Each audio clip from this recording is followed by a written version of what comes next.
Hey guys, welcome back to our channel. In this guide, I'm going to show you how to archive emails in Outlook.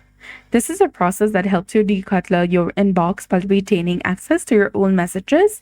I'll cover the steps thoroughly, so avoid skipping ahead.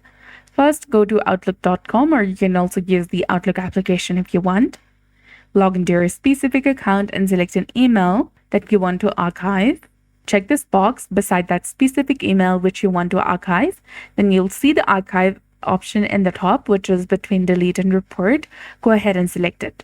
In the case if you want to go ahead and archive multiple emails, you can go ahead and check the box of each email that you want to archive.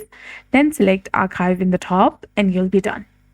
Now to view these archived emails, you need to go to the archive section, which is in the left-hand side between deleted items and conversation history.